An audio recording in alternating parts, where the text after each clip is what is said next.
பொதுவாக வெள்ளிக்கிழமைங்கிறது மங்களகரமான நாளாக சொல்லப்படுதுங்க. இது கிரகங்களில் சுக்கிரனுக்கும் தெய்வங்களில் மகாலட்சுமிக்கும் உரிய நாளாகும். வெள்ளிக்கிழமையில் செல்வங்களுக்கு அதிபதியான மகாலட்சுமியை நம்ம வழிபட்டோம்னா செல்வம் பெருகி கொண்டே இருக்கும் அப்படின்னும் சொல்லப்படுது. அது மட்டும் இல்லாமல் மங்களகரமான வாழ்க்கையானது அமையும் அப்படிங்கிறது நம்ம எல்லோருக்குமே தெரிஞ்ச விஷயந்தாங்க. வெள்ளிக்கிழமை வழிபாடு ரொம்பவே சக்தி வாய்ந்த வழிபாடாகுங்க. ஆனால் வெள்ளிக்கிழமை என்பது அன்பும் அருளும் சேர்ந்த ஒரு சக்தி வாய்ந்த நாளாக சொல்லப்படுதுங்க. முருகப்பெருமான் தன்னை நம்பிக்கையோடு வேண்டும் பக்தர்களுக்கு உடனடியாக ஓடி வந்து அருளை அள்ளி கொடுக்கக்கூடியவர் அவருங்க. இருந்தாலும் சில ராசிக்காரங்க முருகப்பெருமான வெள்ளிக்கிழமை நாளில் சில குறிப்பிட்ட முறையில் வழிபட்டாங்கன்னா அவங்களுடைய வாழ்க்கையில் என்ன மாதிரியான பலன்கள் கிடைக்கும் என்பதை பற்றிய சுவாரஸ்யமான தகவல்களை தெரிஞ்சுக்கலாம். வீடியோவை ஸ்கிப் பண்ணாமல். முருகப்பெருமான் தன்னை நம்பிக்கையோடு வேண்டும் பக்தர்களுக்கு உடனடியாக ஓடி வந்து அருளை அள்ளி கொடுப்பவர் அவருங்க. இருந்தாலும் சில ராசிக்காரங்க முருகப்பெருமான வெள்ளிக்கிழமை நாளில் சில குறிப்பிட்ட முறையில் வழிபட்டாங்கன்னா அவங்களுடைய வாழ்க்கையில் அற்புதமான என்ன மாற்றங்கள் நடக்கும் என்பதை பற்றிய சுவாரஸ்யமான தகவல்களை தெரிஞ்சுக்கலாம். வீடியோவை ஸ்கிப் பண்ணாமல் முழுசாக பாருங்கள். நம்ம சேனலை இப்போ தான் ஃபர்ஸ்ட் டைம் பார்க்குறீங்க அப்படின்னா நம்ம சேனலை இன்னும் சப்ஸ்கிரைப் பண்ணலன்னா சப்ஸ்கிரைப் பண்ணிக்கோங்க. கூடவே இருக்கிற பெல் ஐக்கானையும் ப்ரெஸ் பண்ணிக்கோங்க. உங்களுக்கு ஜோதிட ரீதியாக சந்தேகம் இருந்தாலும் சரிங்க, தனிப்படையாக ஜோதிடம் பார்க்க விரும்பினாலும் சரி, இந்த வீடியோவுக்கு கீழே டிஸ்கிரிப்ஷனில் வராகியம்மன் ஜோதிட நிலையத்தோட தொலைபேசி எண் கொடுத்துருக்குறேன். இந்த எண்ணுக்கு தொடர்பு கொண்டு பேசி பாருங்கள். உங்கள் வாழ்க்கையில் இருக்கக்கூடிய அனைத்து பிரச்சனைகளுக்கும் சரியான தீர்வு கிடைக்குங்க. உங்களுக்கு முருகப்பெருமான் பிடிக்கும் அப்படின்னா ஓம் சரவணபவா என்ற வாசகத்தை மறக்காமல் கமெண்ட் பாக்ஸில் 3 முறை பதிவிடுங்க. உங்களுக்கு மகாலட்சுமி தாயாரும் பிடிக்கும் அப்படின்னா ஓம் மகாலட்சுமியே போற்று என்ற வாசகத்தை மறக்காம கமெண்ட் பாக்ஸில் 3 முறை பதிவிடுங்க. வாங்க வீடியோக்குள்ளே போகலாம். மகாலட்சுமிக்கு விளக்கேற்றுவது, விரதம் இருத்தல், பூஜை செய்தல் போன்ற வழிபாடுகள் செல்வ செழிப்பாகவும் மன நிம்மதியாகவும் செய்யப்படுதுங்க. அதே போல் வெள்ளிக்கிழமை ராகுகால நேரத்தில் துர்க்கைக்கு விளக்கு ஏற்றி வழிபட்டால் குடும்பத்தில் இருக்கக்கூடிய அனைத்து விதமான கஷ்டங்களும் தீர்ந்துவிடும் அப்படின்னு சொல்லப்படுது.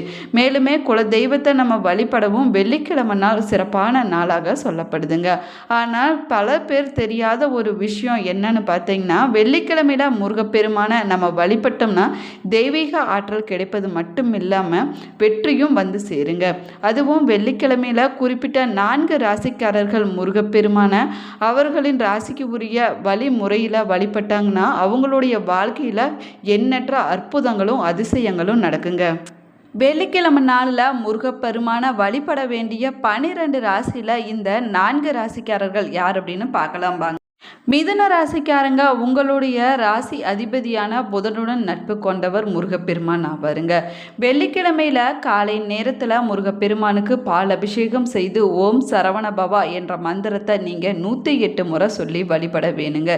இப்படி நீங்கள் சொல்லி வழிபடுவதனால உங்களுடைய மனதில் இருக்கக்கூடிய அழுத்தமானது குறையுங்க. புதிய வாய்ப்புகள் உங்களை தேடி வரும். உங்களுடைய குடும்பத்திலையும் உங்கள் வாழ்க்கையிலும் மகிழ்ச்சி எப்பவுமே நிலைத்திருக்குங்க. புதிய மாற்றங்கள் உங்களை தேடி வருங்க.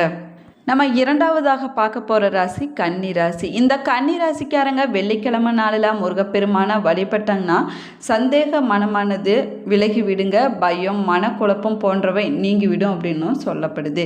மேலுமே வெள்ளிக்கிழமையில் அருணகிரிநாதர் அருளிய திருப்புகழில் இருந்து ஏதாவது ஒரு பாட்டை வாசிச்சாங்கன்னா கூட மனம் லேசாக மாறிவிடுங்க. முருகப்பெருமான மனதார நினைத்து திருப்புகழ் படித்தால் அடுத்த வாரமே கூட நல்ல செய்தி உங்களை தேடி வருங்க. நம்ம பார்க்க போகிற 3வது ராசி தனுசு ராசி. தனுசு ராசிக்காரங்க வெள்ளிக்கிழமையில முருகப்பெருமான வழிபட்டாங்கன்னா அவர்களுடைய வெற்றி கதவானது திறக்கும் அப்படின்னும் சொல்லப்படுது. மேலுமே வெள்ளிக்கிழமையில சிவப்பு நிறத்தில் இருக்கக்கூடிய பூக்கள் இல்லைன்னா சிவப்பு நிற வஸ்திரத்தை முருகப்பெருமானுக்கு இந்த ராசிக்காரங்க சாற்றி வழிபட்டாங்கன்னா அவங்களுக்கு ஏற்பட்ட தடைகளானது விலகிவிடுங்க. மேலுமே கல்வி, போட்டித் தேர்வுகள், வேலை வாய்ப்பு, வளர்ச்சி போன்றவற்றில் அமோகமான வெற்றி கிடைக்கும் அப்படின்னும் சொல்லப்படுதுங்க. மீனராசிக்காரங்க வெள்ளிக்கிழமையில மாலை நேரத்தில் முருகப்பெருமானுடைய படத்திற்கு முன்னாடி விளக்கேற்றி வைத்து குறைஞ்சபட்சம் 1 மணி நேரமாவது சரவணபவ மந்திரத்தை சொல்வதனால உங்களுடைய மனதிற்கு அமைதி ஏற்படுங்க. ஆன்மீக சக்தியானது உண்டாகும். குடும்பத்தில் ஒற்றுமை எப்பொழுதுமே மேலோங்கி இருக்குங்க.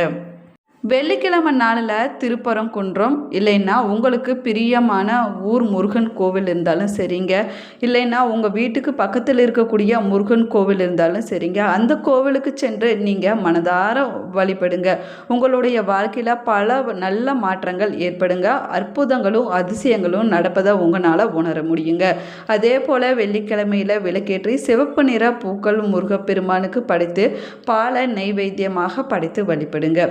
ஓம் சரவண பவா என்ற மந்திரத்தை இல்லைன்னா கந்த சஷ்டி கவசம் போன்றவற்றை நம்பிக்கையுடன் படித்து வந்தீங்கன்னா முருகப்பெருமானுடைய அருளால் சீக்கிரமே உங்களுடைய வேண்டுதல்கள் அனைத்துமே நிச்சயமாக நிறைவேறுங்க. மகாலட்சுமியுடைய அருளை பெறுவதற்கு உரிய நாளாக வெள்ளிக்கிழமை நாள் சொல்லப்படுதுங்க. வெள்ளிக்கிழமையில விரதம் இருந்து வழிபடக்கூடிய பெண் தெய்வங்களின் நிறைவாக அருளை பெற வழிவகுக்கும் அப்படின்னும் சொல்லப்படுது. மேலுமே பார்த்தீங்கன்னா மகாலட்சுமிக்கு வெள்ளிக்கிழமையில விரதம் இருக்க வேணும் என தெரிந்தாலும் முறையாக அந்த விரதத்தை எப்படி கடைபிடிக்க வேணும் அப்படின்னு நிறைய பேத்துக்கு தெரிவதில்லைங்க. அதற்கான முறையை தெரிந்து கொண்டு விரதம் இருந்தால் விரதத்தின் முழு பலனையுமே நம்மளால பெற முடியுங்க. செல்வத்திற்கு அதிபதியாகவும் திருமாலின் துணைவியாகவும் இருக்கும் மகாலட்சுமி அதிகமான பக்தர்களால் வணங்கப்படும் தெய்வமாக இருந்து வராங்க.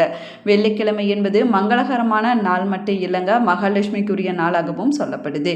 மேலுமே மங்களகரமான வாழ்க்கை அமைய வெள்ளிக்கிழமை நாளில் விரதம் இருப்பது ரொம்ப ரொம்ப சிறப்பானது ஆகுங்க. மேலுமே பார்த்தீங்கன்னா வெள்ளிக்கிழமையில் மகாலட்சுமியை வழிபட்டால் அவருடைய அருளை பெற முடியுங்க. இதனால் செல்வ வளம் பெருகி கொண்டே போகும் அப்படின்னு பக்தர்களுடைய நம்பிக்கையாக சொல்லப்படுது. லட்சுமியின் அருளை பெறுவதற்கு நிறைய பேர் பார்த்தீங்கன்னா வெள்ளிக்கிழமையில விரதம் இருப்பதை வழக்கமாகவே வச்சிருக்கிறாங்க. உபவாசமாக விரதம் இருப்பது ரொம்ப ரொம்ப சிறப்பானதாகுங்க. அப்படி அன்றைய நாளில் விரதம் இருக்க முடியாதவங்க பால் பழம் மட்டும் எடுத்துக்கொண்டு அவங்களுடைய விரதத்தை அவங்க கடைபிடிக்கலாங்க. அதில் தவறு ஒன்றும் கிடையாதுங்க. செல்வம் பெருகுவதற்கு வெள்ளிக்கிழமையில் இருக்கக்கூடிய விரதத்திற்கு வைபவ லட்சுமி விரதம் என்று பெயராகுமாங்க. வெள்ளிக்கிழமைக்கு உரிய மிக அற்புதமான பெண் தெய்வமாக இவரே போற்றப்படுறாரு. இதனால தான் அவருக்குரிய வெள்ளிக்கிழமை நாளில் விரதம் இருந்து வழிபடுபவங்களுக்கு அருளும் செல்வ வளமும் கிடைக்கும் அப்படின்னும் சொல்லப்படுதுங்க. வசதியான வாழ்க்கை அமையும் அப்படின்னும் சொல்லப்படுது. இந்த வைபவ லட்சுமி விரதத்திற்கு உரிய விரத முறையை நம்ம முறையாக தெரிந்து கொண்டு அதன்படி விரதத்தை கடைபிடித்தால் மட்டுமே இந்த விரதத்தின் முழு பலனையுமே நம்மளால் பெற முடியுங்க. வெள்ளிக்கிழமை நாளில் அதிகாலையிலே எந்திரிச்சு வீட்டை சுத்தம் செய்து லட்சுமி தேவியுடைய படத்திற்கு முன்னாடி நெய் விளக்கை ஏற்றி வைக்க வேணுங்க. நம்முடைய வேண்டுதல்கள் என்னவோ அந்த வேண்டுதல்களை நம்ம முன்வைக்க வேணுங்க. அதற்கு பிறகு 2 துளசி இலையாவது மகாலட்சுமிக்கு நம்ம அன்றைய நாளில் படைத்து வழிபாடு செய்ய வேணுங்க. மேலுமே பார்த்தீங்கன்னா வைபவ லட்சுமி விரத பூஜையை மாலை நேரத்தில் சூரிய அஸ்தமனமான நேரத்தில் செய்ய வேணுங்க. ஒரு மரப்பலகையில் சிவப்பு நிற விரிப்பை விரித்து வைக்க வேணுங்க. அதில் மகாலட்சுமி மற்றும் விநாயக பெருமானுடைய சிலைகளும் அதோடு ஸ்ரீ யந்திரத்தையும் வைக்க வேணுங்க. சிவப்பு நிற பூக்களை சூட்டி மஞ்சள் குங்குமம் சாத்தி வீட்டில் இருக்கும் நகைகளை அணிவிக்க வேணுங்க.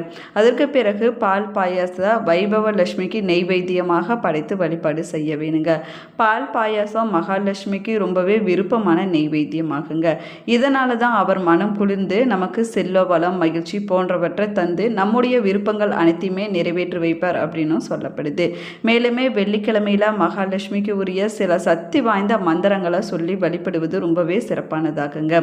மகாலட்சுமியுடைய அருள் நமக்கு நிரந்தரமாக கிடைக்க இந்த மந்திரத்தை தொடர்ந்து உச்சரிக்க வேணுங்க.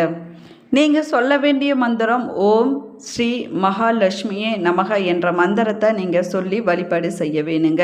மேலுமே வைபவ லட்சுமி விரதம் இருக்கக்கூடியவங்க வைபவ லட்சுமியின் கதையை கண்டிப்பாக கேட்க வேணுங்க.